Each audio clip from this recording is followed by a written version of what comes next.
So as you're starting to explore the College Mastermind system for Notion, I just want to focus a little bit of attention on these dashboards that are available on your main menu. So here we have today, we have week ahead, month ahead, and these are basically structured the same exact way. They're just going to show information based on today, obviously within the next 7 days or within the next 30 days for month items coming up within the month.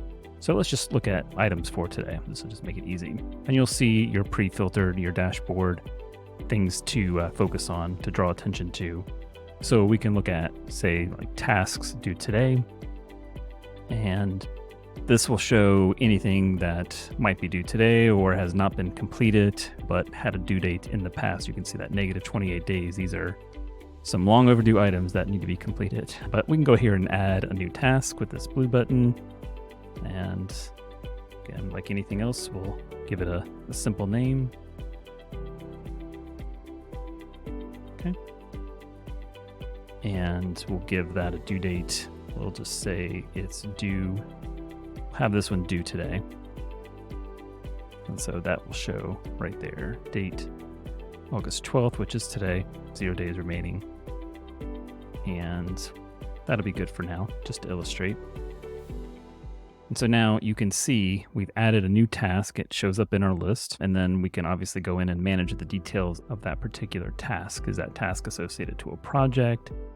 Is there anybody that we're working with on this particular task? Any external references, documents that you may have stored in the cloud somewhere?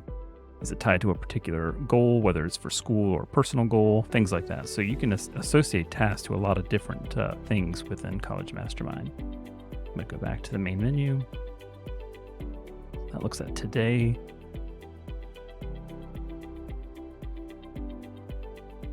And I'm just going to go back to, let's look at the week ahead. Due within the next 7 days. You can see the sample task that we've just added, and this shows in the calendar view. This is just giving you that week view. This works the same as the filter for today. This is just showing everything within the next 7 days for the week ahead. And again, we can go in and add an additional task if we need to, or as many tasks as we want to, assign due dates for that. But this is going to help surface any items that are coming up within the next week. And the same functionality works for the month ahead as well. So it's a helpful feature for these dashboards to give you some sense of urgency around the different things that you may be managing within the College Mastermind system, things like goals, personal appointments, projects, tasks. These are the things that are very action-oriented that would have deliverables and due dates, and so that's what these dashboards are for.